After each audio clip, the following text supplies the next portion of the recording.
Satyabama Institute of Science and Technology, Chennai and Sri Perumbudur.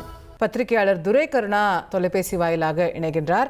அடுத்து அண்ணாமலை என்ன செய்வார் நினைக்கிறீங்க சார்? இல்ல வணக்கம் சகோதரி. நம்ம தேர்தலுக்கு முன்னதாகவே தமிழ்நாடு பாரதிய ஜனதா கட்சியின் தலைவர் பொறுப்பிலிருந்து அண்ணாமலை அவர்கள் விடுவிக்கப்பட்ட உடனே அண்ணாமலையுடைய தீவிர ஆதரவாளர்கள் பலரும் அவர் தனி கட்சி தொடங்க வேண்டும் என்று வலியுறுத்தினார்கள். தனி கட்சி தொடங்குவார் என்று ஊடகங்கள்ல பரவலாக பேசப்பட்டது. ஆனால் அப்போது அந்த நிலைப்பாட்டில் அவர் உறுதியாக இல்லை. தொடர்ந்து பாரதிய ஜனதா கட்சி தேசிய தலைமையும் மாநில தலைமையும் தன்னை புறக்கணிக்கிறதோ என்கிற அந்த நிலைப்பாட்டில் இருந்தாரு. அவருக்கு தேர்தல் நேரத்தில் கொடுக்கப்பட்ட அந்த பொறுப்புகளை கூட தந்தையின் உடல்நிலை கருதி நான் ஏற்றுக்கல அப்படின்னு சொன்னாரு. அப்போ விஜய் அவர்கள் திடீரென அரசியல் களத்திற்கு வந்து ஆட்சி அதிகாரத்திற்கு வந்த உடனே இந்த வாய்ப்பை நாம் நடுவ விட்டு விட்டோமோ என்கிற எண்ணமும் சிந்தனையும் திரு அண்ணாமலை அவர்களுக்கு ஏற்பட்டிருக்கும் என்று நான் கருதுகிறேன். எந்த வாய்ப்பை நழுவ விட்டுட்டோன்னு? அவர் அரசியல் களத்துக்கு வந்திருந்தா இது மாதிரி முதலமைச்சரோ துணை முதலமைச்சரோ ஆட்சி அதிகாரத்திற்கு வருவதற்கான வாய்ப்பு கிடைத்திருக்குமோ? இல்ல தனி கட்சி நான் சொல்லுவது தனி கட்சி என்கிற நிலைப்பாட்டை இல்ல. பட் அவர் ஒரு தனி கட்சி ஒருவேளை தொடங்கியிருந்தா கூட விஜய் அவர்களுக்கு இருக்கக்கூடிய அந்த ஸ்டார் பவரோ ஒரு சூப்பர் ஸ்டார்டமோ அவருக்கு இருக்கா? நம்ம விஜய் மாதிரி அவரும் முதலமைச்சர் ஆயிருப்பாருன்றது கொஞ்சம் சரியான ஒரு கம்பேரிசன்.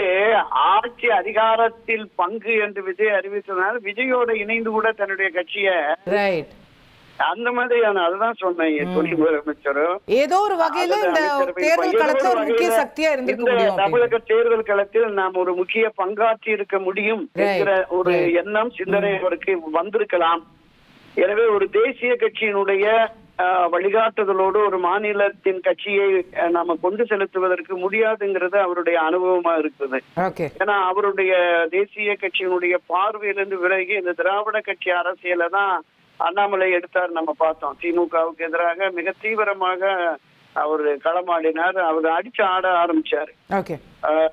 அண்ணா திராவிட முன்னேற்ற கழகம் 65 சட்டமன்ற உறுப்பினரோடு பிரதான எதிர்கட்சியாக இருந்தாலும் அந்த எதிர்கட்சிய பாஜக தான் எதிர்கட்சி ரோல பண்ணுது அப்படிங்கிற மாதிரி எல்லாமே நாம பார்த்தோம். பரவலாக அவருடைய பாஜக அவர் இருக்கிற நிர்வாகிகளும் சரி மற்றவர்களும் சரி உண்மையான எதிர்கட்சி நாங்க தான் அப்படின்னு பேசக்கூடிய அளவிற்கெல்லாம் இருந்தது.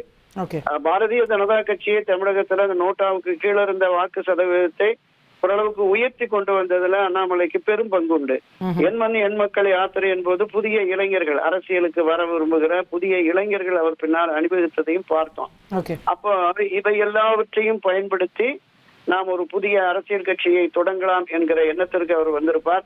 முறைப்படியாக ஒரு தேசிய கட்சியினுடைய மாநில பொறுப்பிலே இருந்தவர், தேசிய செயற்குழுவிலே இருக்கிறவர். எனவே முறைப்படியாக இந்த கட்சியிலிருந்து நாம் விலகி வந்து தொடங்குவதுதான் சரியான புரிதலாக இருக்கும் என்ற எண்ணத்தின் அடிப்படையில இந்த முடிவை எடுத்திருக்கிறார் என்று கருதுகிறேன். விரைவில் அவருடைய ஆதரவாளர்கள் 15ஆம் தேதி கட்சி அறிவிப்பாரு அப்படிங்கிற மாதிரி அங்க போஸ்டர்களும் கூட அடிச்சு ஒட்டிட்டு இருக்காங்க தென்பகுதியிலன்னு கேள்விப்பட்டேன்.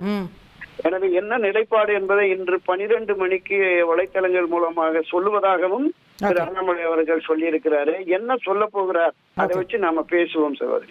Satyabama Institute of Science and Technology, Chennai and Sri Perumbudur.